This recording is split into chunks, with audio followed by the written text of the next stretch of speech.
محترم دوستوں، بزرگوں، نوجوان ساتھیوں، خواتین اسلام، میری پیاری ماں اور بہنوں اور نوجوان بچیوں، آج عید المومنین ہے۔ خطبہ جمعہ کا عنوان ہے ملت کا افتراق و انتشار۔ میرے بھائی، میرے دوست، نوجوان ساتھیوں، نوجوان بچیوں، حق و باطل کی کشمکش ازلی ہے۔ ہر دور میں باطل حق سے نبرو آزما رہا ہے، مگر آج یہ کشمکش پورے عروج پر ہے۔ آج باطل کی تمام طاقتیں متحد و منظم ہو کر ہلاکت خیز ہتھیاروں اور تباہ کن منصوبوں کے ساتھ ملت اسلامیہ پر حملہ آور ہیں، اور انتہائی عیاری اور بدترین سازشیں کر کے ملت کو اپنی درندگی اور صفا کی بربریت اور ظلم و ستم کا نشانہ بنا رہی ہیں۔ ان سازشی ٹولوں کا منصوبہ و ارادہ یہ ہے کہ سب مل کر اہل اسلام کو اس قدر مجبور اور بے بس بنا دے کہ وہ پھر کہیں سر نہ اٹھا سکے۔ یا تو صفحہ ہستی سے ان کو بالکل مٹا کر ہی دم لے، یا اگر یہ ملت زندہ بھی رہے تو مقہور و مغلوب رہے، بے دقت، بے اثر و دست نگر ہو کر اس طرح زندہ رہے کہ عالم انسانیت میں اس کا کوئی رول رہے اور نہ اس کی کوئی آواز بلند ہو۔ اللہ رب العالمین کا ارشاد گرامی ہے، وَقَدْ مَكَرُوا وَمَكْرُهُمْ وَعِنْدَ اللَّهِ مَكْرُهُمْ وَإِنْ كَانَ مَكْرُهُمْ لِتَزُولَ مِنْهُ الْجِبَالُ۔ سورہ ابراہیم آیت نمبر 40/6۔ انہوں نے زبردست سازشیں کی اور ان کی ہر سازش کا اللہ کے پاس دوڑ ہے، اگرچہ ان کی سازشیں اس غضب کی ہیں کہ پہاڑ ان سے ٹل جائے۔ بلا شبہ اللہ کے پاس ان صفات، ظالموں اور درندہ صفت جابروں کی ہر سازش کا توڑ ہے۔ وہ چاہے تو ان کی تمام سازشیں یوں ہی انہی پر لوٹا دے اور دم بھر میں انہیں تہس نہس کر دے، مگر ایسا کرنا اللہ کی سنت نہیں ہے۔ اس دنیا کو اس نے امتحان گاہ بنا دیا ہے۔ یہاں جو کچھ ہوتا ہے اسباب کے تحت ہوتا ہے۔ اللہ نے یہاں ہر قوم کو عمل و اختیار کی آزادی دے رکھی ہے۔ عزت و ذلت، پستی، بلندی، عروج و زوال کے اصول و ضابطے مقرر کر رکھے ہیں۔ انہی اصولوں اور ضابطوں کے تحت کوئی قوم اقتدار پائی ہے اور کوئی قوم اقتدار سے محروم کی جاتی ہے۔ کوئی عزت کی بلندیوں پر پہنچتی ہے اور کوئی پستی کے گڑھے میں ڈھکیلی جاتی ہے۔ یہ سب کچھ اللہ کی سنت کے مطابق، اس کے بنائے ہوئے قانون، عروج و زوال کے تحت اور اللہ کی حکمت اور قدرت کے مطابق ہوتا ہے۔ ہم سمجھتے ہیں کہ کیا یہ ظلم ہو رہا ہے، کیوں اللہ تعالیٰ اس کا بدلہ نہیں لے رہا ہے؟ ہم تو نمازیں پڑھتے ہیں، ہم دعائیں کرتے ہیں، ہم ایک اللہ کی عبادت کرتے ہیں۔ میرے بھائی، ایسا نہیں ہے۔ یہ امتحان گاہ ہے۔ یہاں پر ظالم کو بھی کھلی چھوٹ دی گئی ہے، مظلوم کو بھی کھلی چھوٹ ہے۔ مظلوم تو صبر کر سکتا ہے اور کچھ نہیں کر سکتا۔ مظلوم کو چاہیے کہ صبر کرے، آواز اٹھائے، مگر اللہ کا نظام ہے، وہ وقت دور نہیں ہے۔ اللہ چاہے تو آن کی آن میں تہس و نہس کر دے۔ آج ہماری آنکھوں کے سامنے ظلم و بربریت کا ننگا ناچ یوٹیوب کے ذریعے، انٹرنیٹ کے ذریعے دیکھا جا رہا ہے۔ آج ہم غفلت کی نیند سو رہے ہیں میرے بھائی، میرے دوست۔ آج مسلمان ایک نہیں ہے، اتحاد نہیں ہے، متفق نہیں ہے۔ ہر ایک انسان الگ الگ دو اینٹ کی زمین بنا کر الگ الگ عبادتیں کرنے لگا ہے، تو کیا اللہ رب العالمین کی مدد و نصرت آئے گی؟ ہرگز نہیں آئے گی۔ اتحاد کے تو نعرے لگتے ہیں، بڑے بڑے کانفرنسیں ہوتی ہیں، بڑے جلسے و جلوس ہوتے ہیں، مگر وہ اسٹیج کے حد تک ہے۔ یعنی تمام مسلک کے لوگ ایک جگہ جمع ہوتے ہیں، اتحاد کا وعدہ کرتے ہیں، یہ جھوٹا وعدہ کرتے ہیں میرے بھائی میرے دوست۔ جیسے ہی اسٹیج سے باہر ہوئے، پھر وہی روش جو پہلے تھی وہی باقی رہے گی، اور ایک دوسرے پر تان و تشنی کرتے رہیں گے، ایک دوسرے کی ٹانگیں کھینچتے رہیں گے، ایک دوسرے کو برا بھلا بولتے رہیں گے، یہ فلانا مسلک کا، یہ فلانا مسلک کا، یہ مسلکوں کی وجہ سے آج مسلمان پستی میں ڈوبے جا رہے ہیں میرے بھائی میرے دوست۔ غور و فکر کرنے کی ضرورت ہے، ہماری عبادتیں کیوں قبول نہیں ہوتی، ہماری دعائیں کیوں قبول نہیں ہوتی، ہم سچے دل سے توبہ نہیں کرتے، ہم اخلاص کے ساتھ اللہ رب العالمین کی عبادت نہیں کرتے، اور اخلاص کے ساتھ دعا نہیں کرتے۔ ہماری نمازوں میں، عبادتوں میں جلد بازی ہے، ہم نماز پڑھیں گے بھی تو اپنی مرضی سے، اور دعا کرنا ہے تو ضرورت ہو تو کریں گے، ورنہ تو اٹھ کر نماز پڑھتے ہی سلام پھرتے ہی فوراً بھاگ جائیں گے، جیسے مسجد سے ان کو کوئی چڑ ہے۔ مسجد میں آئیں گے لیٹ سے اور جائیں گے اتنا جلدی جیسے کہ مسجد جہاں پر یہ بیٹھا وہاں سے آگ لگی ہوئی ہے، وہ آگ سے بچنے کے لیے اس مسجد سے فرار ہونے کی کوشش کرتا ہے۔ یہ مسلمان ہے میرے بھائی میرے دوست، تو پھر مصیبتیں کیوں نہیں آئیں گی؟ ہم مسجد میں آنے کے بعد دعا استغفار نہیں کرتے، ہمیں دنیا کی باتیں اس مسجد میں کی جاتی ہیں، ہمارا دماغ نماز میں کھڑے ہوتے ہوئے ہمارے کاروبار کی طرف ہوتا ہے، ہم فلانا چیز کیا کرنا ہے کیا کرنا، اس کی پلاننگ نماز میں چلتی ہے، تشہد میں چلتی ہے۔ دیکھو اپنے گریباں میں منہ چھانک کر دیکھو تو صحیح، ہم مسلمان کہاں تک مسلمان ہیں؟ مسلمان حد تک اس سے آگے نہیں بڑھ رہا ہے۔ مسلمان کو تو بننا چاہیے مومن، مگر مومن بننا نہیں چاہتا۔ مومن بننے کے لیے دل جگر کا کام ہے،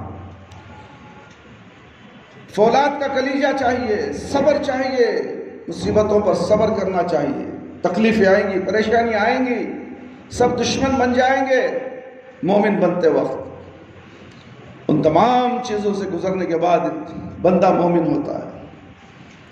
آج ملت اسلامیہ کے خلاف باطل پرستوں نے متحد و متفق ہو کر یلغار کر رکھی ہے۔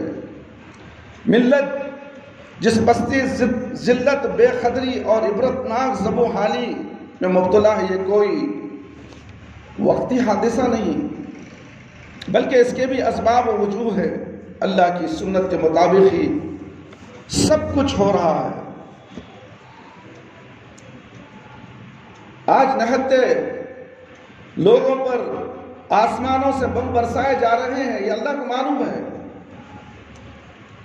شہر کے شہر کھنڈر بن چکے ہیں، یہ اللہ کو معلوم ہے میرے بھائی میرے دوست، کوئی بتانے کی ضرورت نہیں ہے۔ اللہ ہر چیز کو دیکھ رہا، اللہ باخبر ہے، اللہ دونوں جگہ سے امتحان لیتا ہے۔ جو اس حادثے میں مر گئے وہ شہید کہلائیں گے، ان کا مرتبہ بہت بلند ہے، ہم یہ نہیں سمجھ سکتے۔ جیسے ہی وہ مرے وہ جنت میں چلے گئے میرے بھائی میرے دوست۔ پھر ہمارا کیا مقام ہے؟ ہم کیا ہیں؟ ہماری کیا اوقات ہے؟ ہم ایک وقت کی نماز ڈھنگ سے نہیں پڑھتے، نماز کا نام لو تو چڑ پیدا ہوتی ہے۔ مسجد کے آزو بازو گھر ہیں، کوئی مسجد کے اندر داخل نہیں ہوتا، کوئی نماز پڑھتا ہے تو 4 وقت کی پڑھتا ہے، 1 وقت چھوڑ دیتا ہے۔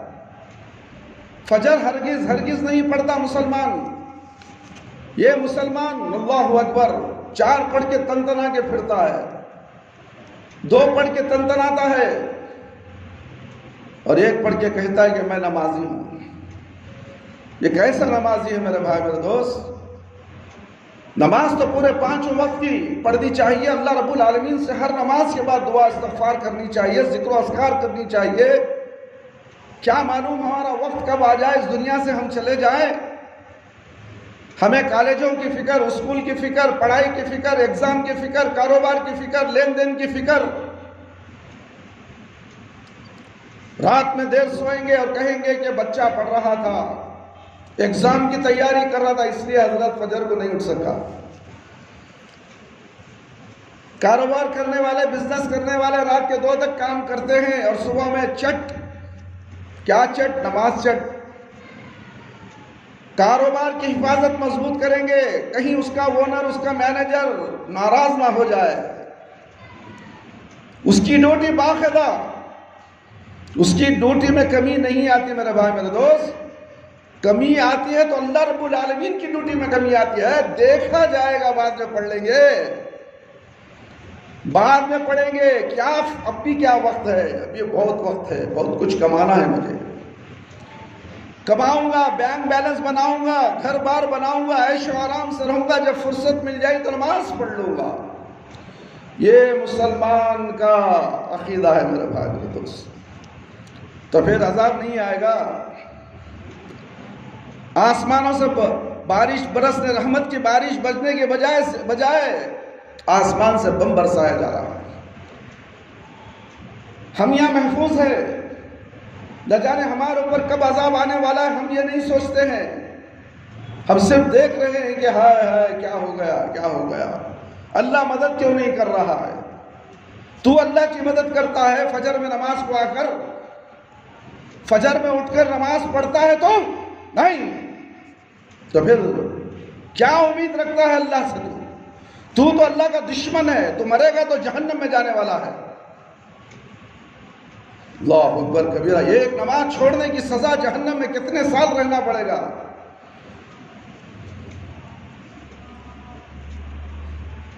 18 کروڑ سال، 80 پر 8 سال اور چلر کچھ ہے، 18 کروڑ سال ایک نماز چھوڑنے کی وجہ سے۔ جریبہ میں منہ جھانک کر دیکھو اے مسلمانوں، اے مسجد کے اطراف رہنے والے مسلمانوں، چاہے کسی مسلک سے ان کا تعلق کیوں نہ ہو، نماز ان کو معاف نہیں ہے۔ چاہے درگاہ کے پوجنے والے ہو، چاہے حضرت جی کے پوجنے والے ہو، چاہے ایک اللہ کے ماننے والے ہو، ایک نبی صلی اللہ علیہ وسلم کی شریعت پر چلنے والے ہو، فجر کی نماز تمہیں معاف ہے۔ پورا گھر کا گھر سناٹا، گھروں میں سوئے ہوئے ہیں، گھروں میں بندھے ہوئے ہیں اور کتے باہر کھلے ہوئے ہیں۔ یہ کیسا محلہ ہے میرے بھائی میرے دوست؟ یہ ہگڈے نگر کا محلہ، پورے ہگڈے نگر کے لوگ باسی ہو، تم سوتے ہو فجر کی نماز میں، وہاں مسلمانوں پر ظلم ہو رہا ہے، تم دعا نہیں کرنے کے لیے مسجد کو نہیں آتے۔ فجر مسجد کھلی ہوتی ہے، آزو بازو سامنے آزو کتنے لوگ ہیں مسلمان۔ عورتوں کو چاہیے کہ اپنے شوہروں کو، اپنے بچوں کو پانی چھڑک کر اٹھائے، بھگائے مسجد کو، جاؤ نماز پڑھ کے آؤ فجر کی نماز۔ اور گھر کا بڑا حاکم مرد اگر ہوشیار ہو جائے تو کہے اے میری بیوی، اے میرے بچیوں، اٹھو نماز پڑھو پہلے۔ امتحان کی گھڑی ہے، آسمانوں سے عذاب نازل ہو رہی ہے، قحط سالی ہے، مہنگائی بڑھی ہوئی ہے اور ہم ڈکار دے کر سو رہے ہیں۔ انا للہ و انا الیہ راجعون۔ میرے بھائی میرے دوست، یوں تو یہ سارے ہی اسباب اس لیے ہیں کہ ملت کے درد و من یا شعور افراد اور جماعتیں سر جوڑ کر بیٹھے، ان اسباب کو دور کرو اور ملت کو ذلت و شعور، ذلت و مسکنت کی دلدل سے نکالنے کی کوشش کرے۔ لیکن ان اسباب میں سے 2 اسباب نہایت ہی اہم اس لائق ہیں کہ ان کی اولین توجہ کا مستحق سمجھا جائے۔ ملت کا افتراق و انتشار، وہن یعنی حب الدنیا اور موت کا خوف۔ میرے بھائی میرے دوست اور خواتین اسلام، نوجوان ساتھیوں، نوجوان بچیوں، یہ 2 روگ ہیں، جب کسی ملت میں پیدا ہو جائے تو سمجھ لیے کہ اس نے تباہی، پستی، ذبح و حالیہ اور ذلت سے سمجھوتا کر لیا۔ مگر یاد رہے کہ اس سارے مسلط سے ملت کو نکالنے کے لیے کافی نہیں ہے کہ ملت کے دانشور ان حالات کا ماتم کرتے رہیں اور مرثیے تصنیف کر کے مطمئن ہو جائیں کہ ہم نے اپنا فریضہ انجام دے لیا ہے، بلکہ ضرورت ہے کہ وہ نہایت ہی ہوشمندی اور سنجیدگی سے ان دونوں اسباب کا جائزہ لیں اور ملت کو ان روگوں سے نجات دلانے کے لیے تسلسل کے ساتھ منفی اور مثبت کاوش کرے اور قرآن و سنت کی روشنی میں ان لوگوں کا علاج کرنے کے لیے اپنی قوتیں اور صلاحیتیں کھپا دے۔ آج باطل کی تمام چھوٹی بڑی طاقتیں متحد و منظم اور سب نے مل کر ملت اسلامیہ کے خلاف اجتماعی یورش کر رکھی ہے۔ واقعہ یہ ہے کہ ان طاقتوں میں باہم بھی اپنے مفادات اور اغراض کے لیے اختلافات ہیں، اور یہ بھی واقعہ ہے کہ یہ اختلافات شدید ہیں، لیکن یہ حقیقت نصف نہار کے سورج سے زیادہ روشن ہے کہ جہاں تک ملت اسلامیہ کا سوال ہے، ملت سے بغض و عناد رکھنے اور ملت کے خلاف الغال کرنے کے معاملے میں ساری طاقتیں متحد اور متفق ہیں۔ ان کے آپس میں اختلاف ہیں، مگر پھر امت مسلمان کو امت اسلامیہ کے خلاف، بلکہ اس مقصد کے لیے تو یہ گویا سب ایک ہی ملت اور ایک ہی طاقت ہے۔ ملت اسلامیہ کا المیہ یہ بھی ہے کہ باہم فرقوں، گروہوں، جماعتوں میں بٹی ہوئی ہیں، اور یہ فرقے، گروہ اور جماعتیں بھی اور مسلمانوں کی چھوٹی چھوٹی بڑی حکومتیں بھی عرصے سے ایک دوسرے کے خلاف برسر پیکار ہے، مگر اس سے بڑا المیہ یہ ہے کہ دشمنان اسلام کے متفقہ الغار کے مقابلے میں بھی ان کے درمیان اتفاق و اتحاد نہیں ہے، بلکہ پستی کی انتہا یہ ہے کہ دشمنوں کے ہاتھوں اپنے ہی بھائیوں کو تباہ کرانے اور تماشا دیکھ کر خوش ہونے کی ذلت میں مبتلا ہے۔ ملت کے ذلت انگیز روگ نے اس کی دھاک اور ساکھ بھی ختم کر دی ہے، اور اس کی عبرتناک ذبح حالی اور پستی دیکھ کر ایسا محسوس ہوتا ہے کہ اللہ نے بھی اپنی نصرت اور رحمت کا ہاتھ اس پر سے اٹھا لیا ہے۔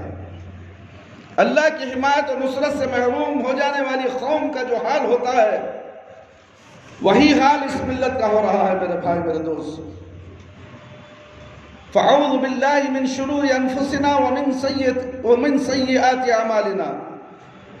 بس ہم اپنے نفس کے شرور اور برے اعمال سے اللہ کی پناہ مانگتے ہیں۔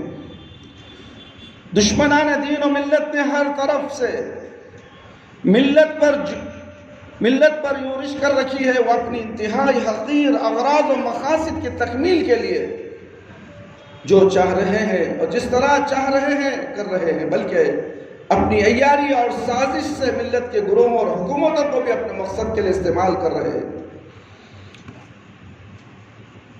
اور ملت کے یہ گروہ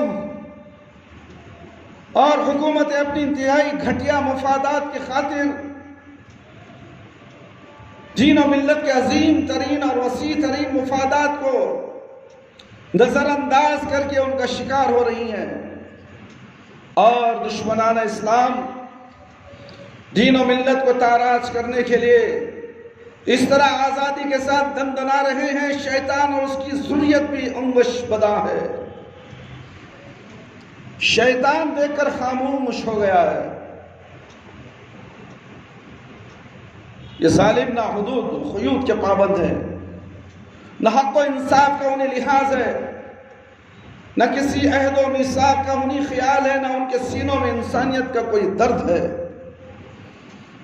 یہ انسانوں پر وہ ظلم ڈھا رہے ہیں کہ درندے بھی شرما جائیں۔ یہ عورتوں، بچوں، بوڑھوں، معذوروں کے ساتھ وہ انسانیت سو سلوک کر رہے ہیں کہ انسانیت شرما رہی ہے۔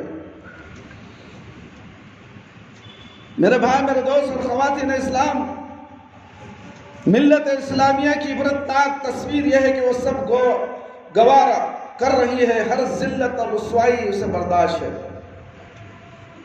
اور ظلم اور ہر ستم سہنے کے لیے وہ آمادہ ہے۔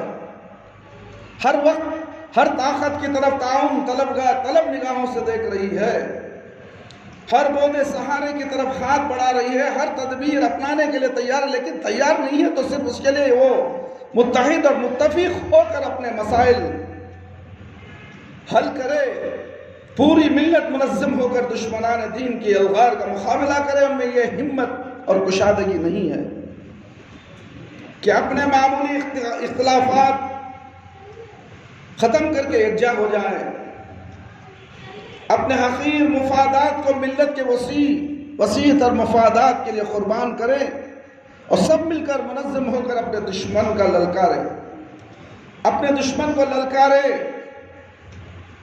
عقل حیران ہے کہ یہ امت بیضا کہاں پہنچ گئی ہے۔ کتاب و سنت میں ملت کی اتحاد و اتفاق، اخوت اور تنظیم کا تاکیدی حکم دیا گیا ہے۔ اسی کو ایمان کا صریح تقاضا اور اسلام کی سب سے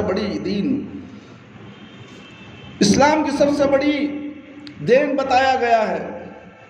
اس کو ملت کے دکھوں، مداوع ذلت، پستی سے نکالنے کا ذریعہ، عروج اور سربلندی کی شاہراہوں قرار دیا گیا، اور یہ ہدایت کی گئی ہے کہ بودے کمزور اور فانی سہاروں کی طرف ہرگز نہ دوڑو۔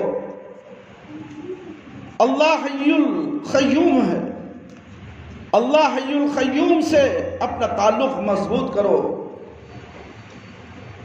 اسی پر کامل اعتماد کرو، اللہ کے دین کی بنیاد پر متحد و منظم ہو کر دشمنان ملت کی الغار کا مقابلہ کرو۔ اجتماعیت تمہاری بنیادی ضرورت، تمہاری دینی شعار، تمہاری قوت و شوکت اور تمہارے تعلق باللہ کی علامت ہے۔ لہذا تم رشتہ توحید کی بنیاد پر منظم اور متحد ہو جاؤ، فرقوں اور گروہوں اور ٹولیوں میں بٹ کر نہ رہو۔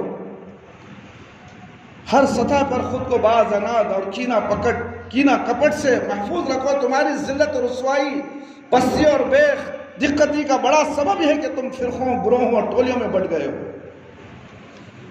تمہاری کتنی ہی حکومتیں ہیں، لیکن وہ اپنی ادنا اور حقیر ترین مفادات اور اغراض کے لیے ایک دوسرے سے برسر پیکار ہیں، آپس میں ٹکرا رہی ہیں۔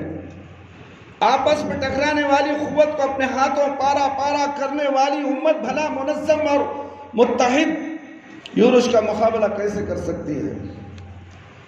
دشمن کے مقابلے میں آ کر ان کے دانت کھٹے کرنے کا عزم ہے تو سیسا پلائی ہوئی دیوار بن کر دشمنوں کی الغار کے مقابلے میں سب بستہ ہو جاؤ، متحد و منظم ہو کر دشمنوں کے مقابلے میں ڈٹ جاؤ، ان کے منصوبوں کو خاک میں ملا دو، اللہ سے تعلق استوار کرو، اس کی یاد سے قوت حاصل کرو، 5 وقتہ نمازی بن جاؤ، ہر نماز کے بعد ذکر و اذکار کرو، اللہ رب العالمین سے حاجت و مناجات کرو، اپنے گناہوں کی معافی تلافی کرو اور اللہ سے مدد حاصل کرو۔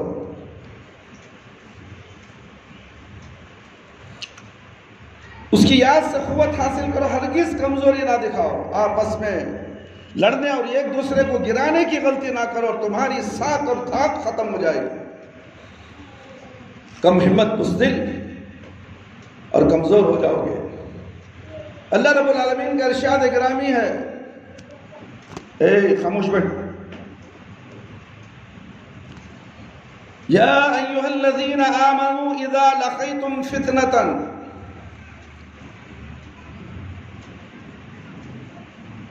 فاثبتوا واذکروا اللہ کثیرا لعلکم تفلحون واطیعوا اللہ ورسولہ ولا تنازعوا فتفشلوا وتذهب ريحكم واصبروا ان اللہ مع الصابرین۔ سورہ انفال آیت نمبر 40 اور 5 40 پر 6۔ اے ایمان والو، جب کسی گروہ سے تمہارا مقابلہ ہو تو ثابت قدم رہو اور اللہ کو کثرت سے یاد کرو تاکہ تمہیں کامیابی نصیب ہو، اور اطاعت کرو اللہ کی اور اس کے رسول کی، اور آپس میں جھگڑو نہیں، ورنہ تمہارے اندر کمزوری پیدا ہو جائے گی اور تمہاری ہوا اکھڑ جائے گی۔ صبر اور ثابت سے کام لو، یقیناً اللہ تعالیٰ ثابت قدم رہنے والوں کے ساتھ ہے۔ میرے بھائی، ان 2 آیتوں میں 4 نہایت اہم ہدایت دی گئی ہے۔ پہلا ہے کہ دشمن کے مقابلے میں ڈٹ جاؤ، دوسرا یہ کہ اللہ کو کثرت سے یاد کرو، اس سے تعلق استوار کرو۔ تیسرا یہ کہ اللہ اور رسول کے فرما بردار بن کر رہو۔ چوتھا ہے کہ آپس میں نہ جھگڑو۔ میرے بھائی، میرے دوست اور خواتین اسلام، ضرورت ہے ملت اخلاص و عزمیت کے ساتھ ہدایت پر کاربند ہو کر حالات کا مقابلہ کریں۔ بلا شبہ اہل اسلام امن پسند ہوتے ہیں، وہ ہمیشہ شر کو فروغ کرنے کی کوشش کرتے ہیں، کبھی کسی پر ظلم و زیادتی نہیں کرتے، ہمیشہ عفو درگزر سے کام لیتے ہیں، لیکن ان کی عفو درگزری کی پالیسی کی کمزوری کی بنیاد پر نہیں ہوتی، بلکہ شرافت کی بنیاد پر ہوتی ہے۔ ان کی شرافت نفس کا تقاضا ہوتا ہے کہ جب یہ قادر ہو تو کمزوروں اور زیر دستوں کے ساتھ نرمی اور درگزر کا معاملہ کرے، لیکن اگر کوئی طاقتور ظالم و جابر اپنی طاقت و اقتدار کے سامنے ان کو للکارے اور ان پر دست درازی کرے، ان پر دست درازی کرنے لگے، تو یہ چٹان کی طرح مقابلے میں ڈٹ جاتے ہیں، دشمن کے چیلنج کا ایسا جواب دیتے ہیں کہ اس کے دانت کھٹے کر دیتے ہیں۔ اہل اسلام کبھی درندہ صفت ظالموں اور جابروں سے نہیں ڈرتے دبتے، اقتدار کے نشے میں بدمست ظالموں اور متکبروں کے لیے وہ لوہے کے چنے ہوتے ہیں، جنہیں چبانے کی کوشش کرنے والے ظالم اپنے ہی جبڑے توڑ ڈالتے ہیں۔ والذین اذا اصابهم البغی هم ینتصرون، سورہ شعراء آیت نمبر 30 پر 9۔ اور جب ان پر زیادتی کی جاتی ہے تو یہ ڈٹ کر مقابلہ کرتے ہیں۔ میرے بھائی، میرے دوست اور خواتین اسلام، نوجوان ساتھیوں، اہل اسلام کبھی مقابلے میں پیٹ نہیں دکھاتے، وہ دشمن کے مقابلے میں فتح یاب ہو کر آگے بڑھتے ہیں یا شہید ہونے کی عرض میں میدان مقابلے میں اترتے ہیں۔ وہ ثابت قدم ہوتے ہیں، ان کی پامدری، استقلال، آہنی عزم اور چاٹانی ثابت کی بنیاد اللہ کی ہدایت اور یقین دہانی ہوتی ہے۔ وَاصْبِرْ إِنَّ اللَّهَ مَعَ الصَّابِرِينَ، ڈٹے رہو، اللہ ثابت قدم رہنے والوں کے ساتھ ہے۔ یقین دہانی ان میں بے پناہ قوت بھر دیتی ہے۔ اللہ پر بھروسہ انسان کے اندر قوت پیدا ہو جاتی ہے، وہ یقین کرتا ہے اللہ پر تو قوت میں اضافہ ہو جاتا ہے۔ وہ اس عزم یقین کے ساتھ آگے بڑھتے ہیں کہ جس لشکر کے ساتھ اللہ ہے، اس لشکر کو دنیا کی کوئی طاقت شکست نہیں دے سکتی، چاہے ہمارے پاس ہتھیار ہو یا نہ ہو۔ مدد اللہ کی آئے گی، نصرت اللہ کی طرف سے آئے گی، مگر ہم ویسا رہنا چاہیے۔ ہم ویسے کہاں ہیں؟ ہم اللہ کی مدد لینا نہیں چاہتے۔ اللہ کی مدد نمازوں سے آتی ہے۔ ہم نماز کو ہمیں نماز سے چڑھ، ہمیں نماز سے چڑھ، کام سے محبت، دنیا سے محبت، موت سے ڈر، موت کا ڈر ہمارے دلوں میں چھایا ہوا ہے۔ یہ عیش و آرام چھوڑ کے میں چلا جاؤں گا، یہ بینک بیلنس، یہ گھر بار، عیش و آرام، کار بنگلے، اس کی محبت میں انسان ملوث ہو کے گھروں میں بیٹھا ہوتا ہے، فجر کی اذان ہوتی ہے، الصلاۃ خیر من النوم، کوئی گھر سے نہیں نکلتا۔ میرے بھائی، میرے دوست، یہ نظارہ میں خود اذان دے کر باہر کھڑ کے دیکھتا ہوں، نہ ادھر سے کوئی آتا ہے نہ ادھر سے کوئی آتا ہے، یکا دکا کوئی آتا ہے تو اسکوٹر لے کے بھر جاتا ہے۔ انا للہ و انا الیہ راجعون، مسلمانوں پر یہی پڑھا جا سکتا ہے میرے بھائی، میرے دوست۔ یہ صرف ہیکٹر نگر کی مسجدوں کا سوال نہیں، پورے ہندوستان کی مساجد میں ایسا ہی ہو رہا ہے۔ فجر کی نماز میں ندارت بولو تو کہتے حضرت چھت کو آیا تھا رات کو، بہت دیر ہوگی، سونے 3 بج گئے حضرت۔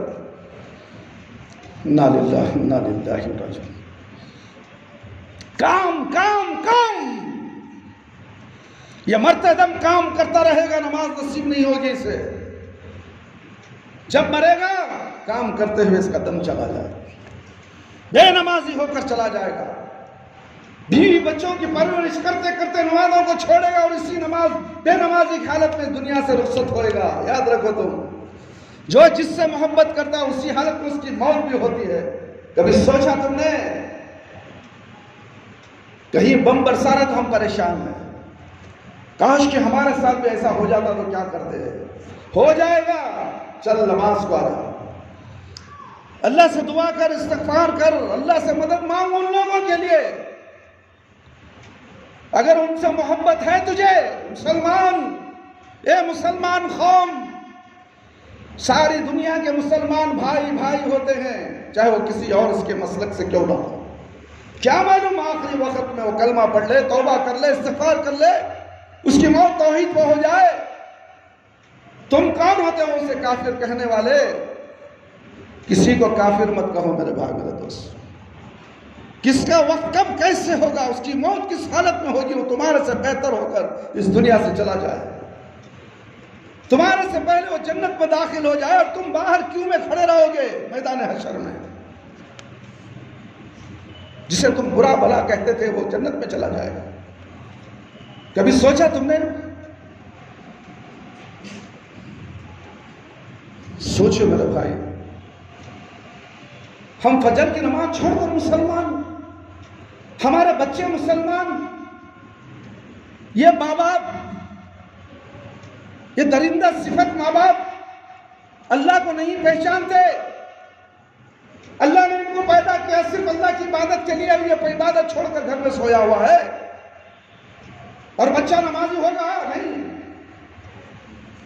باپ ہی نماز نہ پڑھے، باپ ہی گھر سے نکل کر مسجد کو نہ آئے، تو بیٹا کیا خاک نماز پڑھے گا؟ شوہر گھر میں نماز کے لیے نہ اٹھے تو بیوی کیا نماز کو اٹھے گی؟ وہ ٹانگ پسار کر سوتے رہے گی۔ میرا تو شوہر بیوڑا شراب پی کے سو رہا ہے، گٹکا کھا کے سو رہا ہے، پان پراگ کھا کے سو رہا ہے، نشے کی علت میں سو رہا ہے، مجھے کیا ضرورت ہے؟ جواب تو یہ دے گا، میں تھوڑی جواب دوں گی۔ جواب یہ قصوروار یہ، کاش کہ نمازی ہوتا اور مجھے بھی نماز پڑھنے کی تاکید کرتا، میں بھی نمازی بندی کر، قیامت کے دن کا گریباں پکڑوں گی، میں چھوڑوں گی نہیں، اسے بھی ساتھ لے جاؤں گی جہنم میں۔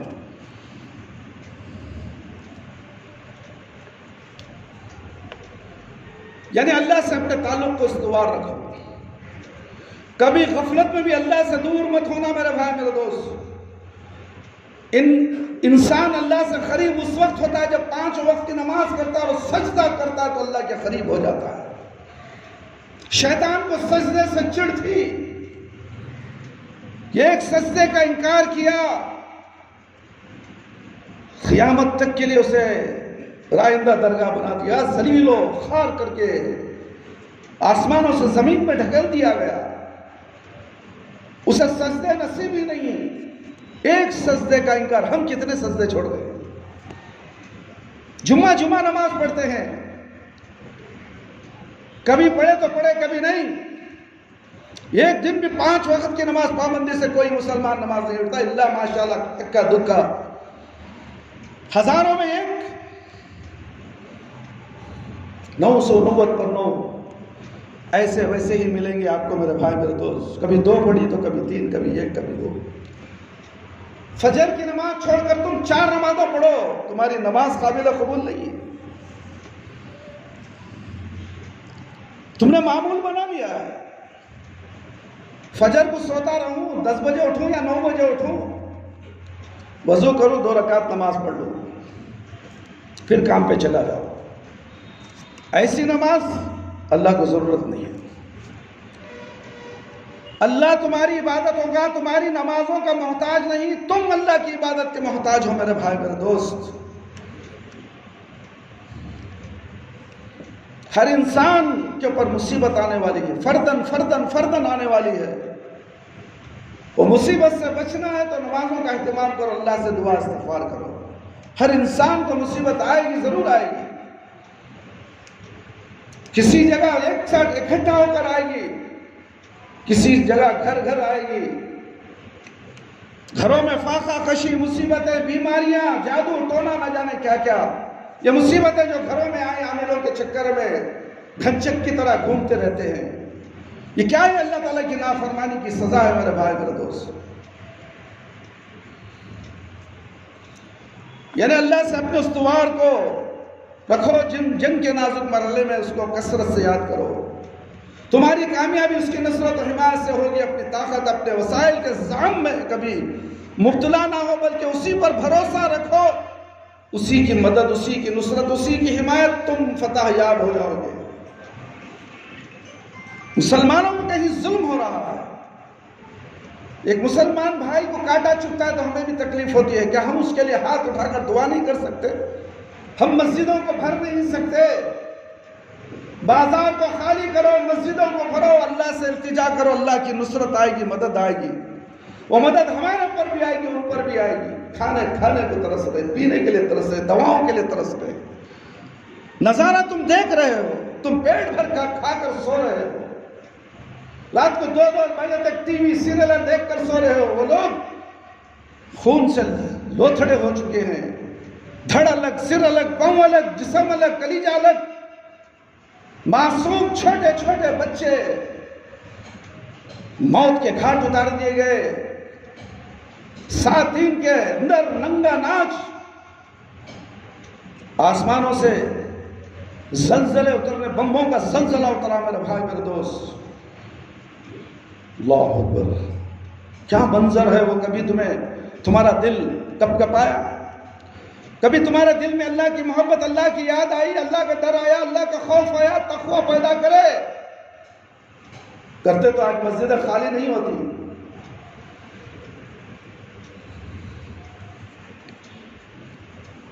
تاریخ گواہ ہے کہ ملت اسلامیہ کو جب جب فتح و کامرانی نصیب ہوئی، اللہ کی نصر و حمایت سے نصیب ہوئی ہے. بدر کے میدان میں لشکر اسلام کی تعداد انتہائی قلیل تھی. ان کے پاس نہ ضرورت کے مطابق سواریاں تھیں اور نہ ہتھیار، اور مقابلے میں دشمن کی تعداد بھی کثیر تھی. اور وسائل و ذرائع کے لحاظ سے بھی وہ ان کے مقابلے میں بہت بڑھ کر تھے. مگر اللہ کی نصرت و حمایت نے لشکر اسلام کی دستگیری کی تو دشمن کی شرمناک شکست ہوئی، اور اہل اسلام کو ایک تاریخی فتح نصیب ہوئی. اس موقع پر اللہ تعالیٰ نے اپنے رسول صلی اللہ علیہ وسلم اور مسلمانوں کو مخاطب کر کے جو کچھ فرمایا وہ بار بار دہرانے اور ذہن و قلب میں راسخ کرنے کی ضرورت ہے. فَلَمْ تَقْتُلُوهُمْ وَلَكِنَّ اللَّهَ قَتَلَهُمْ وَمَا رَمَيْتَ إِذَا رَمَيْتَ وَلَكِنَّ اللَّهَ رَمَى. سورہ انفال آیت نمبر 17. تم لوگوں نے ان دشمنوں کو قتل نہیں کیا بلکہ اللہ تعالیٰ نے ان کو قتل کیا. اے رسول صلی اللہ علیہ وسلم، آپ نے جو تیر چلائے تو آپ نے نہیں مارے بلکہ اللہ نے مارے ہیں. حقیقت یہی ہے کہ مومن اللہ کی نصرت و مدد سے ہی فتح و کامرانی پا سکتا ہے. اور یہ کامرانی انہی کے حصے میں آتی ہے جو اللہ کو کثرت سے یاد کرتے ہیں اور اس سے اپنے تعلق کو مضبوط رکھتے ہیں. میرے بھائی، میرے دوست، اللہ اور اللہ کے رسول صلی اللہ علیہ وسلم کے فرما بردار بن کر رہو، بن کر زندگی گزارو، یہاں تک کہ اسی حالت میں تمہاری موت آ جائے. جنگ میں وہی لوگ اللہ کو یاد کریں گے، وہی لوگ اللہ سے تعلق استوار کریں، اور وہی لوگ حق کے لیے لڑیں گے اور متحق ہو کر دین ملت کی خاطر میدان جنگ میں اتریں گے، جو اللہ اور اللہ کے رسول کے فرما بردار ہوں گے، جو عام زندگی میں اللہ اور رسول سے بے نیاز ہوں گے، جن کی عام زندگی سرکشی اور نافرمانی میں گزری ہو.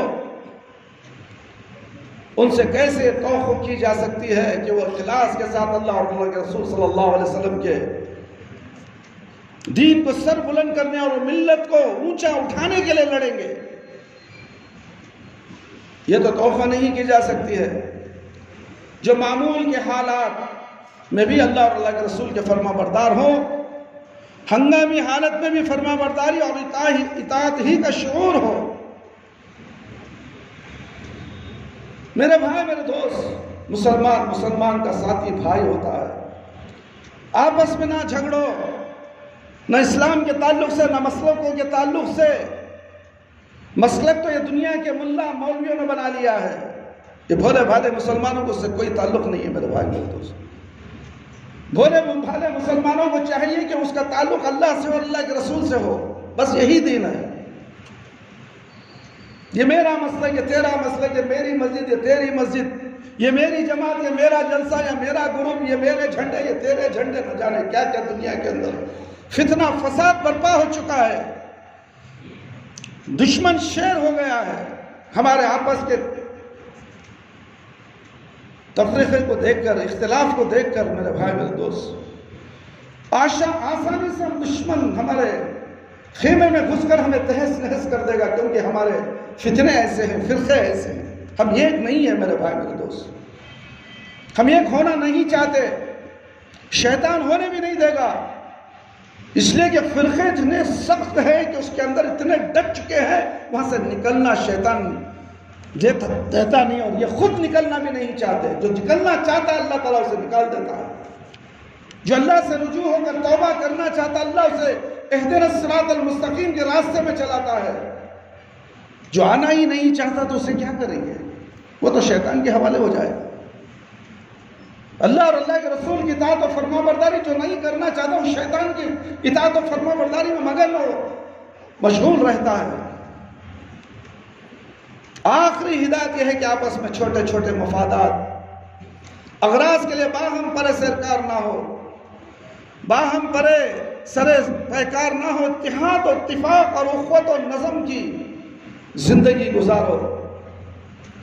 باہمی افتراق و انتشار وہ بدترین بیماری ہے میرے بھائی، جس میں مبتلا ہونے والی امت پست و ہمت، کمزور، بزدل، بے دقت ہو جاتی ہے، نہ اس کی دھاک رہتی ہے، نہ ساکھ رہتی ہے، وہ میدان کی گیند بن جاتی ہے جو کھلاڑی جدھر چاہے ٹھوکر مار کر اکھیڑ کدڑ دیتا ہے۔ دیکھو ایک فٹ بال ہے، کتنے پاؤں، کتنے ٹھوکروں کے زد میں آ کر ادھر سے ادھر گھومتا ہے پورے گراؤنڈ کے اندر۔ آج ہماری وہی حالت ہو چکی ہے، ہماری زندگیاں فٹ بال کی طرح ہو چکی ہے، ہمیں جو چاہے ہانک کر لے جائے، جدھر چاہے ہم چلے جائیں، ٹھوکروں کی زد میں ہم آ چکے ہیں میرے بھائی میرے دوست۔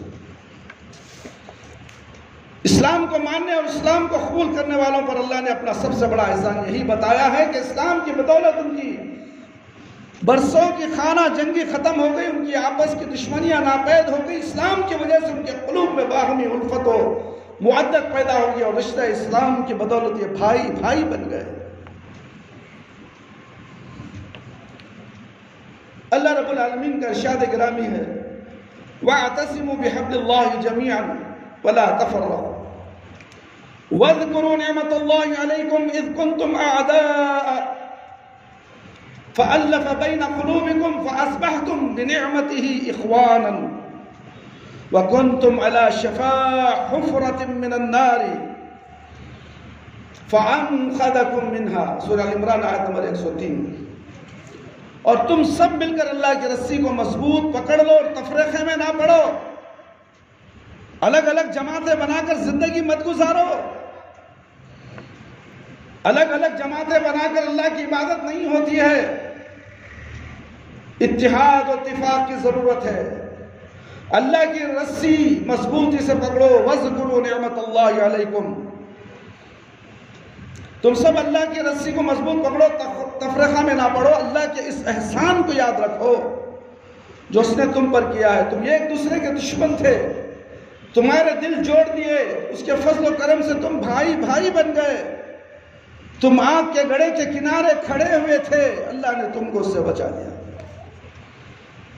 آگ کے گھڑے سے مراد میرے بھائی میرے دوست جہنم ہے، اور باہمی جنگ کی آگ بھی ہے۔ اسلام کی ہی بدولت اللہ تعالیٰ نے دونوں سے ان کو بچا لیا، اور ان کو اسلام کے رشتے اخوت و محبت میں پرو کر بھائی بھائی بنا دیا۔ یہی اخوت و محبت، رفاقت اللہ کے دین کی بنیاد پر مضبوط اجتماعیت، ملت اسلامیہ کی عظمت و شوکت و رفعت و سربلندی اور رعب و اقبال کی ضمانت ہے۔ یہ اتحاد و اجتماعیت ایمان کا صریح تقاضا اور ایمان کی فطرت ہے۔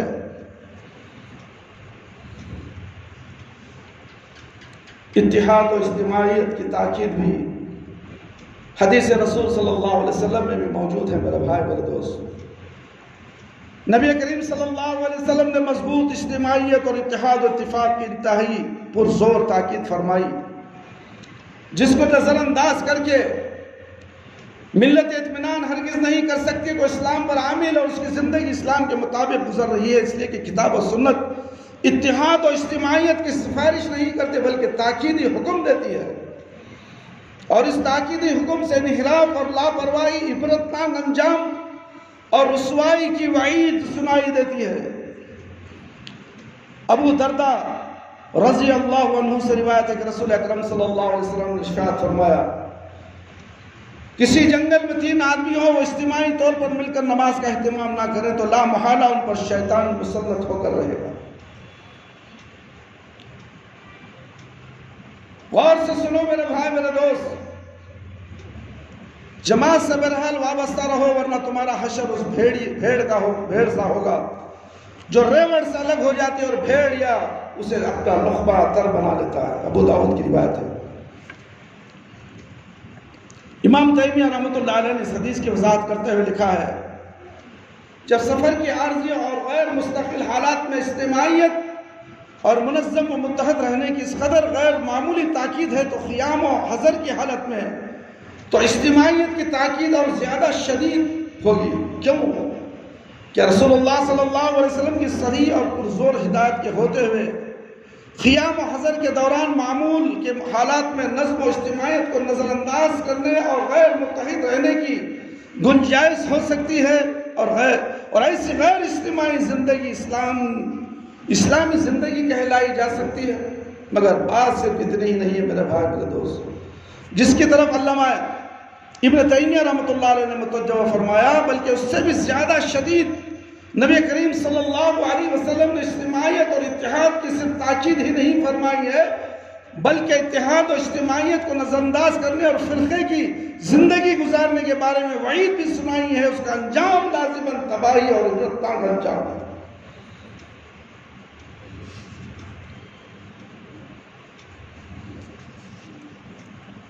فرقوں میں بٹ کر زندگی گزارو گے تو اس کا انجام تباہی ہے، بربادی ہے، عبرتناک ذلت بھی ہے میرے بھائی، میرے دوست۔ نکلو فرقوں سے، اصل کی طرف آؤ۔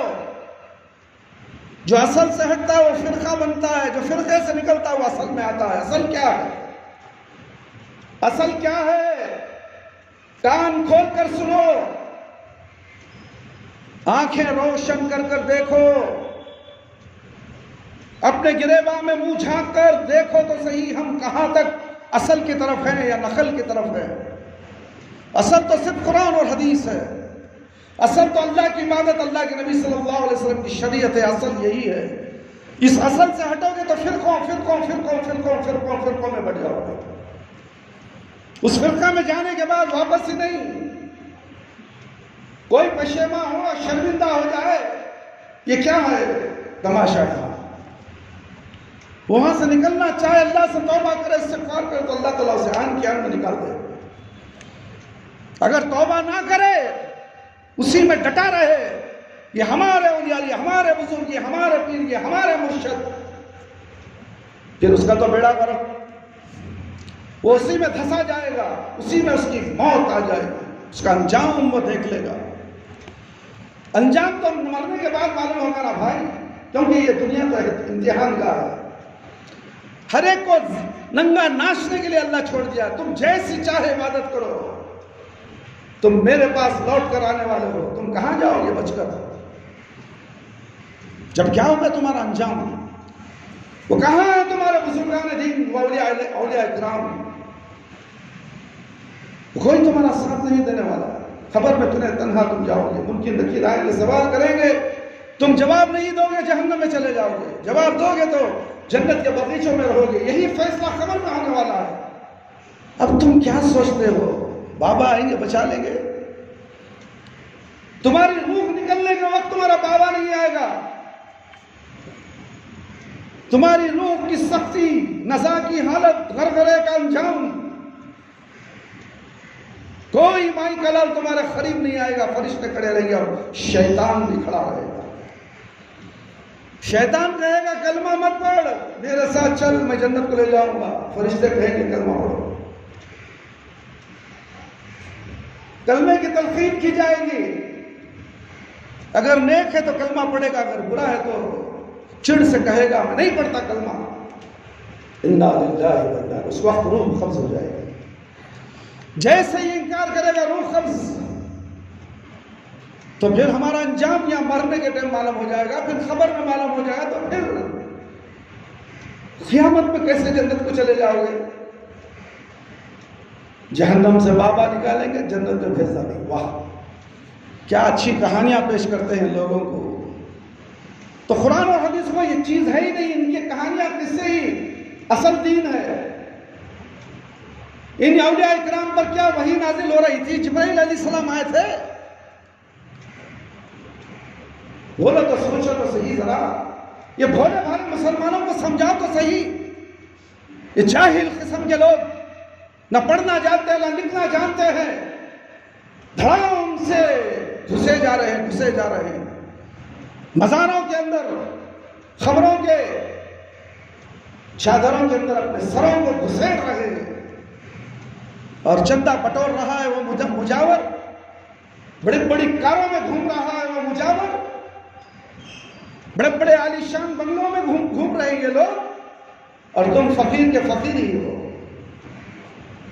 داتا وہ ہے، تم دے کر آتے ہو داتا کو، داتا تو اسے کہا جاتا تو دینے والا ہو، تم اس کو لے کر آتے ہو، مگر یہ ننگا ناج ان مجاوروں کا چل رہا ہے، تمہارے پیسوں میں عیش و آرام کی زندگیاں گزار رہے ہیں، اور تم ان سے موقع دیتے ہو، اور تم کہتے ہو کہ ہم اللہ والے ہیں، ہم اللہ والوں کی صحبت میں اٹھنے بیٹھنے والے ہیں، ہم نماز پڑھیں نہ پڑھیں کوئی بات نہیں، اللہ والے ہمیں بچا لیں گے، جنت میں لے جائیں گے۔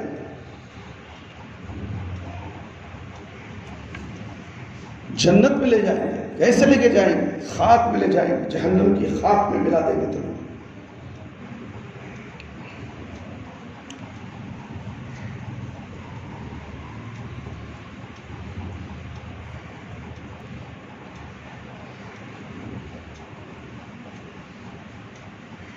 علامہ ابن تیمیہ رحمۃ اللہ علیہ فرماتے ہیں، بلکہ اس سے بھی زیادہ شدید نبی صلی اللہ علیہ وسلم نے اجتماعی اتحاد کی طرف تاکید فرمائی ہے، بلکہ اتحاد اور اجتماعیت کو نظر انداز کرنے، تفرقے کی زندگی گزارنے کے بارے میں وعید بھی سنائی گئی ہے۔ آپ صلی اللہ علیہ وسلم نے فرمایا، ایسے لوگوں پر لا محالہ شیطان مسلط ہو کر رہے گا۔ کس کے اوپر؟ جو اللہ اور اللہ کے رسول کو چھوڑ کر کسی ایرے غیرے نتھو خیرے کے پیچھے گھومتے ہیں، اسی کو دین سمجھتے ہیں، اسی کو عبادت سمجھتے ہیں، اللہ کی طرف سے شیطان لا محالہ مسلط ہو جاتا ہے۔ ایسے لوگوں کا حشر وہی ہوگا جو ریوڑ سے الگ ہو جانے والی بھیڑ کا ہوتا ہے، کہ بھیڑیا اس کو اپنا لقمہ تر بنا لیتا ہے۔ کیا اس سے زیادہ ذلت و خواری اور تباہ کن انجام کچھ اور ہو سکتا ہے؟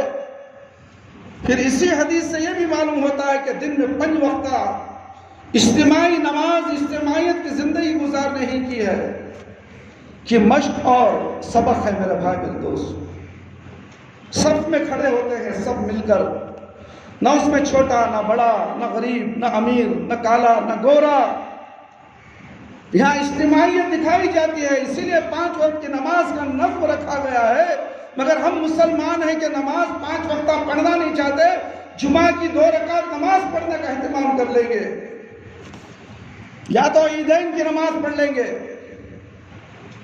بس اتنا ہی ہمیں معلوم ہے، باقی کا جو چاہے ہمارے اولیاء اللہ کر لیتے ہیں، ہمارا کام اس نہیں۔ جمعرات آئی فاتحہ دلاؤ، 11ویں آئی 12ویں کرو، 12ویں کرو، 11ویں کرو، فاتحہ کرو، عروس کرو، ناچو ننگا، کوئی پوچھنے والا نہیں، اولیاء اللہ بچا دیں گے۔ ڈی جے بجاؤ، ڈانس کرو، قوالیاں، ڈھول باجے تاشے، ننگا ناچ اسلام کے نام پر ہو رہا ہے، پھر بھی کسی مسلمان کو ہوش نہیں آتا کہ یہ گندا کام ہم اسلام کے نام پر کر رہے ہیں۔ سر پہ پٹیاں باندھ کر نہ جانے کن کن حالتوں میں وہ جھنڈے لیے، اسلام کا جھنڈا ان کے ہاتھوں میں، ایک وقت کی نماز نہیں پڑھتا، لا الہ الا اللہ کا جھنڈا اس کے ہاتھ میں۔ واہ، یہ مدد آئے گی، یہ اللہ کی طرف سے نصرت ملے گی؟ نہیں میرے بھائی میرے دوست، یہ عبادت اللہ کو پسند نہیں ہے۔ خاموشی سے آؤ اللہ کے گھروں میں، 5 وقت نماز پڑھو، ہاتھ اٹھاؤ اللہ رب العالمین کے سامنے، خاموشی سے دعا کرو۔ ساری دنیا سوئی ہوئی ہے، تہجد میں اٹھو، اللہ سے دعا کرو، اللہ کیونکہ تمہیں دیکھ رہا ہے، تم اللہ کے قریب ہو، اللہ تمہیں دیکھ رہا ہے کہ یہ بندہ سب سوئے میں اٹھ کر نماز پڑھ رہا اور دعا کر رہا ہے، اے فرشتوں اس کی دعا کو قبول فرماؤ، آمین کہو اس کے گناہ میں نے معاف کر دیے، یہ نے جو مانگا میں اس کو دینے والا ہوں۔ ہے کوئی ایسا عمل کرنے والا مسلمان؟ سب ناچنے گانے تاشے ڈھول بجانے والے ہیں دین کو سمجھ کر، قوالیاں مسجد کے سامنے زور زور سے قوالیاں ڈالتے ہیں دکانوں کے اندر، نماز ہو رہی ہے عشاء کے وقت پر، کل عشاء کی نماز میں سامنے دکان میں ڈھول بج رہا، کیا یہ مسلمان سمجھ میں نہیں آتا ان لوگوں کو؟ اللہ کے گھر میں ہمیں دکان دیا، پھر اللہ کے گھر کے سامنے ہمیں دکان دیا، پھر میں ڈھول بجاؤں؟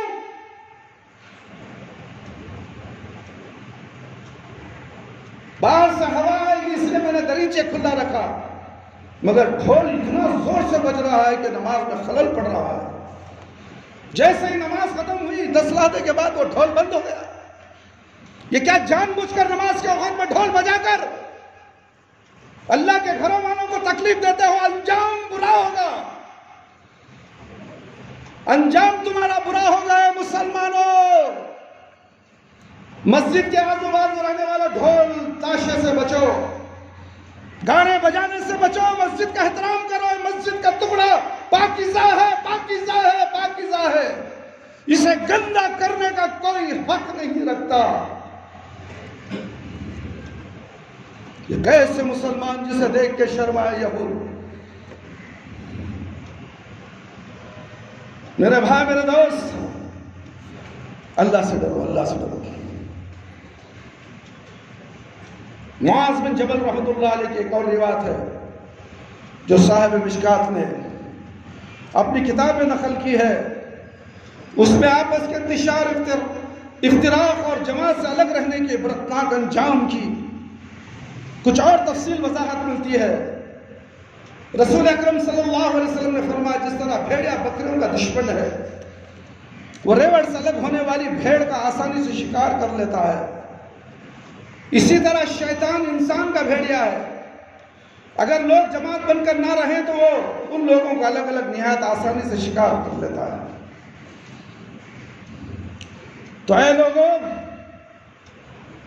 پاکنڈیوں پر مت چلنا، بلکہ تمہارے لیے ضروری ہے کہ جماعت اور جماعت المسلمین کے ساتھ رہو۔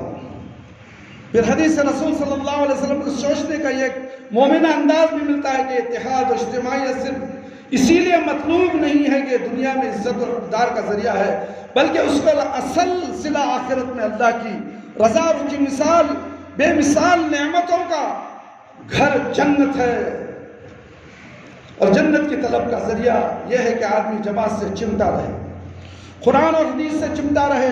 جماعت سے مطلب یہ نہیں کہ غیر جماعتوں سے چمٹے رہو، جماعت تو صرف ایک ہے، وہ قرآن اور حدیث ہے۔ تمہارا باپ کو سے بھی جماعت کرنا ہے، تمہارا دادا کو سے بھی جماعت کرنا ہے، تمہاری اماں کو سے بھی جماعت کرنا ہے۔ تم دیکھو، علم حاصل کرو قرآن کا، کیوں نہیں حاصل کرتے؟ دنیا کا علم حاصل کرتے ہو، بڑی بڑی کتابیں پڑھتے ہو، شرم آنی چاہیے تمہیں۔ دنیا کی تعلیم کے لیے نماز کو پیچھے چھوڑنے والے مسلمان بولتے ہیں۔ ہم نے پوچھا نماز کیوں نہیں پڑھا؟ حضرت امتحان چل رہا ہے۔ اللہ اللہ، حضرت اچھے نمبر آنے کو آنا، حضرت رات کو 2 تک پڑھا اس لیے فجر میں نماز کو نہیں اٹھا۔ کیا یہ نماز چھوڑنے کی وجہ سے اسے کامیابی ملے گی؟ وہ تعلیم اسے فائدہ دے گی؟ گھن چکر کی طرح روزی کی تلاش میں، نوکری کی تلاش میں، ایک آفس سے دوسری آفس، دوسری آفس سے تیسری آفس، سالہ گزر جائیں گے مگر نوکری نہیں ملی، اس نے کہ پڑھائی کے ٹائم میں اس نے نماز چھوڑی تھی، اللہ کو بھول گیا تھا۔ جب پڑھائی ڈگری ہاتھ میں آئی تو اللہ رب العالمین اسے بھول گیا۔ یہ حساب و کتاب ہونے والا ہے دنیا کے اندر بھی، جیسا کرو گے ویسا بھرو گے۔ نماز پڑھنے کے لیے اتنی تکلیف، یہ مسلمان کہتا ہے میرا بھائی میرے دوست پڑھ لیں گے حضرت ایگزام کے بعد، کیا ارجنٹ ہے؟ کیسا جواب ہے میرے بھائی میرے دوست. اسے معلوم ہے موت کب آنے والی ہے؟ کیا اس کے ماں باپ کو معلوم ہے موت کب آنے والی ہے؟ ماں باپ کیوں اسے نماز کے اوقات میں کتابوں کے پاس بٹھاتے ہیں، ٹی وی کے پاس بٹھاتے ہیں، موبائلوں کے پاس بٹھاتے ہیں؟ لات مار کر اسے مسجد کو بھیجو اور خود بھی نماز کے لیے کھڑے ہو جاؤ. یہ ہے مسلمان کا گھر. مسلمان کے گھروں میں مسلمان ہے، مگر صبح میں دفن ہو کے ہیں، مدفون ہو چکے ہیں. وہ گھر صبح میں قبرستان بن چکا ہے. کیا قبرستان میں نماز ہوتی ہے؟ نہیں ہوتی میرے بھائی. اسی لیے کہا کہ اپنے گھروں کو قبرستان مت بناؤ. اور تم اپنے گھروں کو قبرستان بنا کر پھر بھی کہتے ہو کہ ہم مسلمان ہیں.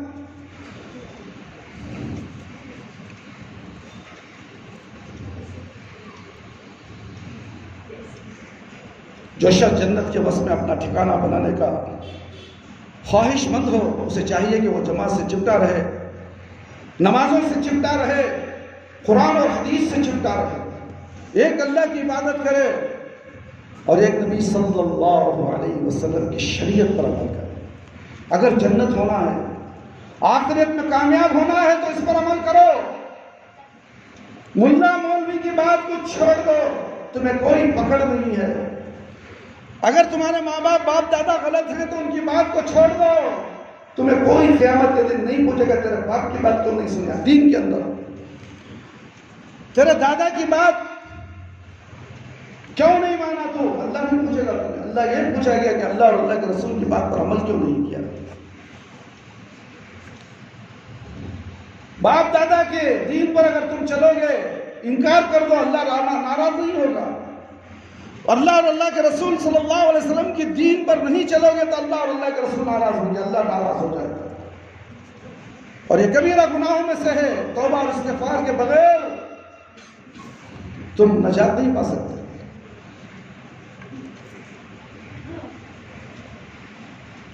آدمی اکیلا ہو تو شیطان اس کے ساتھ ہوتا ہے، جب دو ساتھ ہو جائے تو شیطان دور بھاگ جاتا ہے.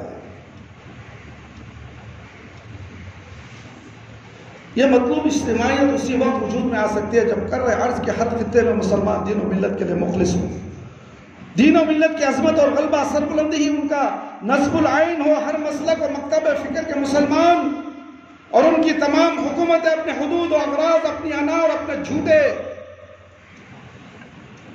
وقار کو دین ملت پر اور دین ملت کے عظیم تر مفاد پر قربان کرنے تیار ہوں، اور اپنے معمولی مفادات اور اغراض سے اونچے اٹھ کر دین ملت کو سر بلند رکھنے اور اس کی عظمت و آبرو پر اپنا سب کچھ قربان کرنے کے لیے آمادہ اور مستعد ہوں.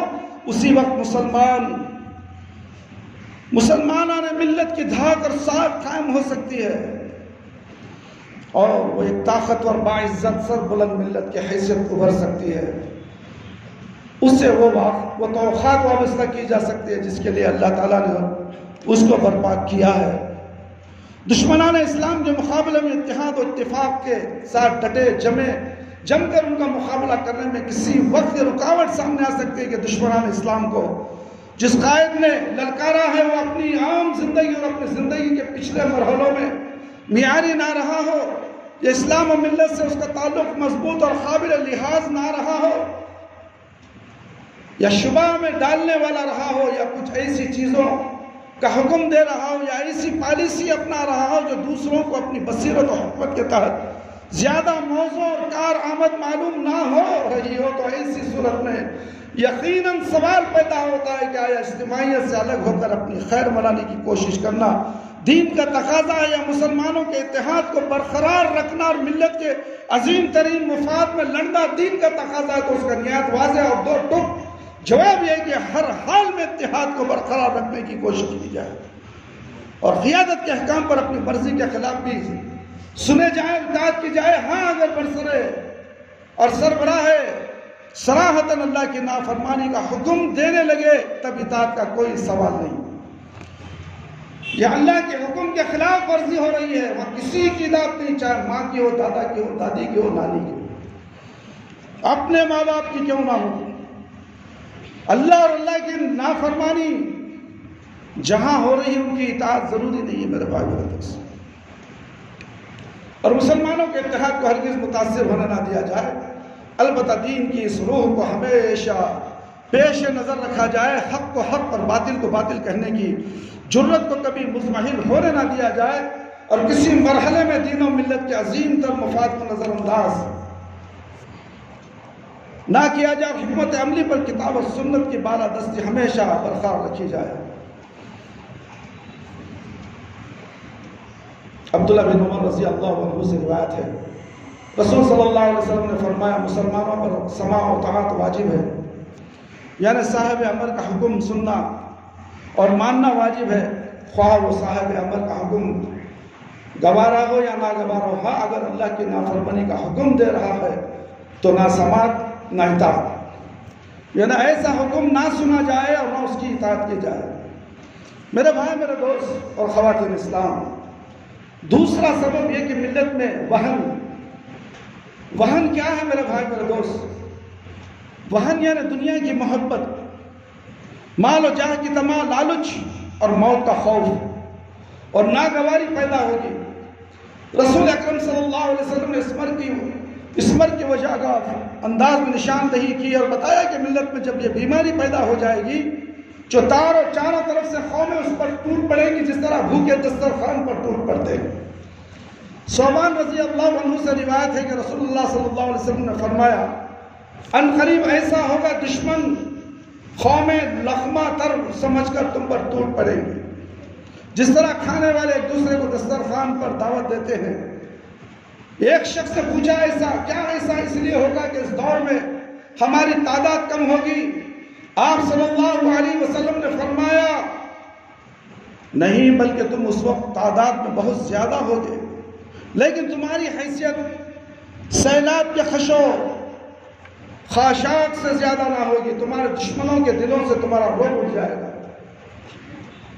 اور تمہارے اندر وہن کی بیماری ہو جائے گی، مال و دولت کی بیماری، موت سے خوف کی بیماری۔ ایک شخص نے پوچھا، یا رسول اللہ صلی اللہ علیہ وسلم وہن کیا چیز ہے؟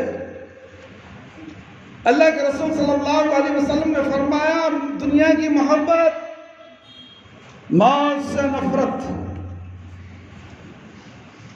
مخبر صادق صلی اللہ علیہ وسلم نے 1400 سال پہلے جو پیشن گوئی فرمائی، جو آج ہم سر کی آنکھوں سے یہی کچھ دیکھ رہے ہیں۔ آج جو صورتحال یہ ہے کہ تمام بڑی طاقتیں مسلمانوں پر نوالا تر سمجھ کر ملت اسلامیہ پر ٹوٹ پڑی اور ملت کی ذلت و پستی انتہا کو پہنچ گئی ہے، اور وجہ وہی ہے جس کی نشاندہی رسول اللہ صلی اللہ علیہ وسلم، رسول صادق و امین صلی اللہ علیہ وسلم نے فرمائی، یعنی ملت وہن کی مریض ہو گئی ہے، دولت و محبت کی مریض ہو گئی ہے۔ اللہ کے گھر کو دیو میرے تو دیتا نہیں، یہ محبت مال و دولت سے ہو گئی ہے۔ مسجد کا بھی کام رکا ہوا ہے، پیسوں کی ضرورت ہے، پینٹ لینا ہے، مزدوری دینا ہے۔ پچھلے جمعہ ہمیں التجا کی، نہیں میرے بھائی، نہیں۔ کیوں؟ پیار سے محبت، دولت سے محبت، نوٹوں سے محبت۔ 500 روپے کی نوٹ سے اتنی محبت ہے کہ نوٹ دے دوں؟ نہیں، ہوٹل میں دوستاں کس طرح یہ خرچہ کرنا ہے، وہاں خرچ کر رہی ہے، یہاں دیت کیا ہوتا وہاں ملتا نہیں، وہاں تو دوستاں کیا بھی خرچ کرنے والا ہے، بڑا دلدار انسان ہے یہ، اس کے منہ میں جھوٹی تعریف کرنے والے یہ لوگ، ان سے محبت کرتے ہوئے یہ اللہ کی راہ میں دینا نہیں چاہتا، اللہ کی راہ میں خرچ کرنا نہیں چاہتا، اپنے بڑے بزرگ جو انتقال کر گئے ان کے نام سے صدقہ جاریہ کرنا نہیں چاہتا، پھر بھی یہ مسلمان۔ وہن عربی زبان کا لفظ ہے، عرب میں بولا جاتا تھا، لیکن اس کے باوجود صحابہ کرام رضی اللہ عنہ رسول الامین صادق امین صلی اللہ علیہ وسلم سے پوچھا، یا رسول اللہ یہ وہن کیا ہے؟ پوچھنے کی کیا وجہ تھی؟ خود رسول اللہ صلی اللہ علیہ وسلم نے سے پوچھا کہ یا رسول اللہ، ملت کے لیے اس الفاظ کو استعمال کرنے سے کیا مراد ہے؟ تو تشریح آپ صلی اللہ علیہ وسلم نے فرمائی، وہ اصل حقیقت سامنے آ گئی جو آپ صلی اللہ علیہ وسلم کی تشریح کے بغیر ہرگز سامنے نہ آتی۔ وہن کے لغوی معنی ہے کمزوری، لیکن ملت کے لیے اس لفظ کے استعمال کا مفہوم یہ ہے کہ ملت دنیا کی محبت کے مرض میں مبتلا ہو جائے گی، جس کا لازم نتیجہ ہے موت سے بیزاری، فرار۔ اس تشریح میں ملت کی اصل کمزوری بھی سامنے آ گئی، ذلت و پستی اور کمزوری کی وجہ بھی حب دنیا، موت سے نفرت اصلاً کفر اور بے دینی کا نتیجہ ہے، اور یہ کسی قوم اور فرد کی وہ سب سے بڑی برائی ہے جو تمام اخلاقی رگوں، کمزوری اور برائیوں کا سر چشمہ ہے۔ نبی کریم صلی اللہ علیہ وسلم نے ارشاد فرمایا، حب الدنیا رأس کل خطیئۃ، دنیا کی محبت تمام خطاؤں اور گناہ کی جڑ ہے۔ جب دنیا کی روگی ملت اور اس کا ہر فرد جینے کا انتہائی حریص اور موت سے انتہائی خائف ہوتا ہے، ایسی ملت ہرگز اس لائق نہیں ہوتی کہ اس کشاکش کی دنیا میں کسی کا سامنا کر سکے، کسی کا مقابلہ کر سکے۔ پستی، ذلت، مسکنت، خواری ہی اس کا مقصد مقدر ہوتی ہے، اس کا کارگاہ حیات میں اس کا کوئی قابل ذکر کارنامہ نہیں ہوتا۔ حب دنیا اور موت کا خوف لازم اور ملزوم ہے۔ جو فرد یا ملت بھی دنیا کی محبت میں گرفتار ہوگی اور جینے کے لیے بےتاب ہوگی اور لازماً موت سے متنفر ہوگی، بلکہ موت کے نام سے ہی اسے موت آئے گی۔ موت سے ڈرنے والی ملتیں اس لائق ہوتی ہیں کہ اپنی موت آپ مر جائیں، ان پر ملی موت مسلط ہو جائے۔ یہود کی تاریخ کا یہی عبرتناک واقعہ قرآن نے ان الفاظ میں ذکر کیا ہے، سورہ بقرہ آیت نمبر 240 پر تھی۔ کیا تم نے ان لوگوں کے حال پر کبھی غور کیا؟ موت کے ڈر سے گھر بار چھوڑ کر نکل رہے تھے اور ہزاروں کی تعداد میں تھے، تو اللہ نے ان سے کہا مر رہو۔ یعنی موت سے ڈرنے والی قوم یہی حال ہوتا ہے، اس پر قومی موت مسلط کر دی جاتی ہے۔ چنانچہ یہود تاریخ کے ایک طویل عرصے تک موت کی حالت میں رہے، زندہ قوموں کے درمیان ان کا کوئی تذکرہ نہ ہوتا۔ آج یہودی قوم مسلمان پر ٹوٹ پڑ رہی ہے، مسلمان مست کھا کو ڈکار دے کو گھر میں سو رہا ہے، بے شرم مسلمان، اللہ کے دربار میں اگر سجدہ نہیں کرتا، یہ سر جا کے موری میں ڈال دے۔ فلسطین کے مسلمانوں کے لیے تم میں بے غیرتی آ گئی ہے کہ اللہ کے سامنے ہاتھ اٹھا کر ان کے لیے دعا نہیں کر سکتے ہو، کھانے کے لیے محتاج ہیں، ان کے جسم کے ٹکڑے ٹکڑے ہو چکے ہیں، تمہارے جسم تو محفوظ ہے، تمہارے جسم محفوظ ہے۔ قرآن اور حدیث کا بیان سننے کے لیے اس مسجد میں آنا پسند نہیں کرتے، جہاں نماز جلدی ختم ہو رہی ہے، جہاں بیان جلدی ہو رہا، بھاگو نماز پڑھو، دنیا میں ملوث ہو جاؤ، کماؤ، حرام کماؤ، نہ حلال کی تمیز نہ حرام کی تمیز، اپنے بیوی بچوں میں انگارے پیٹوں میں ڈالتے ہو، پھر کہتے ہیں میں مسلمان ہوں۔ کرا دعا ان لوگوں کے لیے جو نہتے ہیں، آسمانوں سے بم برسائے جا رہے ہیں، میزائلیں ڈالی جا رہی ہیں، شہر کے شہر کھنڈر بن چکے ہیں، دیکھتے نہیں ہو۔ کوئی گھر کا بچہ محلے کے اندر مسجد کے اندر فجر کی نماز میں آ کر دعا کر کے ہاتھ نہیں اٹھایا، بس کام کا رونا روتا ہے۔ وہ لوگ کام نہیں، کھانا نہیں، بھوکمری میں مبتلا ہے، تم کھا رہے ہو، کام کر رہے ہو۔ ایسے وقت میں اللہ کو یاد نہیں کرتے، مسجد کو نہیں آتے، مسجد سے نفرت، اللہ تم سے نفرت کرے گا۔ تمہارا پاس مال بھی ہوگا، دولت بھی ہوگی، گھومنے پھرنے کے لیے کاریں بھی ہوں گی، کیوں کفار کے پاس نہیں ہے، یہودیوں کے پاس نہیں ہے، اسرائیل کے پاس نہیں ہے، امریکہ میں نہیں ہے، سب کچھ ہے، ویسے تمہارے پاس بھی ہوگا، تمہارا انجام برا ہوگا۔ وہ انجام سے بچنا چاہتے ہو، آؤ مسجد کو، مظلومین کے لیے ہاتھ اٹھا کر دعا کرو، سلام پھرتے ہی بھاگو مت۔ جمعہ کی سلام ہوئی، ایسے بھاگتے ہو جیسے کہ کوئی آگ تمہارے پیچھے بھگا کر لا رہی ہے، جیسا قیامت کے دن ایک آگ آنے والی ہے، تمہیں بھگا کر لے جائے گی میدان حشر کی تک۔ اسی طرح تم مسجدوں سے بھاگتے ہو، کاروبار میں مر جاؤ گے۔ مسجد سے محبت رکھو، 15 منٹ بیٹھو، ذکر کرو، دعا